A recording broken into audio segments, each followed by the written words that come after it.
Okay, so let's talk a little bit about George Russell, because we've kind of mentioned him a bit before, Okay. but I want to talk about his race. We talked about his qualifying. He did very well. Started P8 as a result of Vettel's penalty. It was a really difficult start. I think he kind of got sandwiched in somewhere with one of the AlphaTauris Yep, he and did. lost out. But he did appear to have the pace as the race went on. Unfortunately, he was bested by Alonso in the end. There was a big old chase. They had a great battle. It was a really good battle between the two of them. We actually saw a Williams fighting for position. I know. It was legitimately exciting. I'm very, very happy for that team. I'm glad to see that they're getting the fight back in them again. That's what we want to see. It's what we want to see from all the teams. Don't really want to see any team that can't compete. Even if it's at the back, you can still compete with the other people at the back, right? It's when it's like Haas's situation and they're just miles away that it's just a bit depressing. You kind of feel for the drivers, whoever they are, really. They just haven't got the machinery to compete. But Russell did very well, and the pace was clearly in that car. Like it had some fight in it. Unfortunately, it wasn't to be for the points. But a broken clock is right twice a day, Shane. So maybe you'll get your point prediction eventually. I know. Is this his best chance at points gone, or is there another one coming up, do you think? No, what is I it don't about think this so. track that gives him a chance? I think it's a short track. You mentioned it perfectly at the start of the season that Williams would work well in certain conditions at certain altitude, in certain temperatures, and we've seen it work well twice now in the same conditions. It'll be really interesting going forward to Silverstone. Complete different characteristic of a track, a lot longer lap time. Whether that plays, is better for them with that Mercedes engine, or maybe it might not be. We'll find out in a couple of weeks' time. I do think that the track, the list of races this year is quite long, and we've got some short tracks coming up still. So I do think George Russell I think he'll scrape a couple of points this year. This week was so close, and last week was, I don't know if last week was better or worse, to be honest, because his car broke down whilst he was running in the points. This week he had a legitimate. This week we had a legitimate fight for P10. He started in P8, and like you said, he got a good start, but he got sandwiched going into turn 3 on the inside, which didn't give him much traction at all. And then because the cars are so close together at the early stages of the race, they're all using each other's slipstream, he was just out of position going into the next couple of corners, which hindered him. But he settled in the race quite nicely, boxed early, boxed a lot earlier than everyone else on the medium tyres, which was good because it put him in some free air. And then as the race went on, we saw other drivers box, and George slowly climb the timing charts again. And it just wasn't one to be. But it doesn't hurt as much as last week, or maybe as other races where he's gone into P10 and crashed or lost it on a couple of laps to go, because we saw George Russell and Fernando Alonso have a mammoth fight for the last 10 laps of the race. He was holding up Fernando Alonso in a Williams.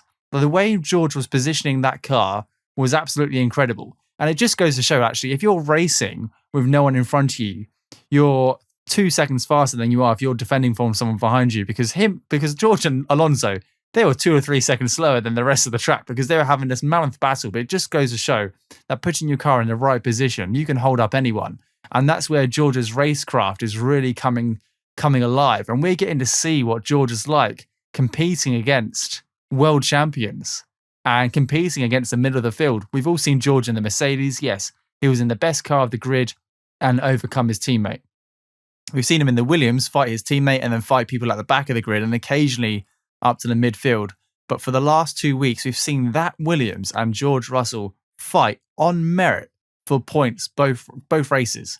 And I think it's absolutely fantastic. And he's only building this huge portfolio of reasons as to why he should be in a more capable car, whatever team that may be.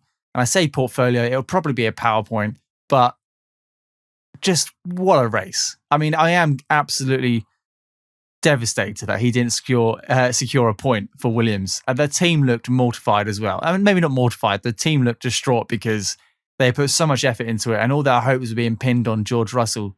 But the season is still early. We're still before the summer break. Let's see. A lot of other teams will start slowing down the development of their cars moving forward from this year, focusing on next year and the new regulations. Hopefully Williams will just maybe edge a point or two. Who knows? If it had rained, it may be in a complete different situation. We just need a little bit of luck, and we'll see. I'm really interested to see where George goes next year. Not next year. Well, I am interested to see where he goes next year, but I'm very much interested to see how that Williams does at Silverstone and how the pace is. I'd quite like to see him in Q2. Maybe 11th or 12th or 13th would be really good on a high-speed technical track like Silverstone. Yeah, we might have to actually remove the inner Williams caveat eventually, because if the car becomes competitive enough, it's kind of loses the excuse. Like, it's time to. Yeah. I think if it's possible, he could find the consistency in that car. Whether Latifi can do the same, I don't know, but it's a little track specific. That shorter lap helped out, but yeah, I hope that it is slow signs of some improvement. It's some positivity around Williams. That's the main thing. It's a bit of positivity for the team. They need some good press. They need some good images. We don't just want to see, pictures of the Williams at the back of the grid or pictures of the Williams pulled over by the side of the road. We want to see them fighting for position. We saw that. Some good respect between Alonso and Russell. They shared a little moment after the race, as did Russell. Did you hear and what Norris. Alonso said?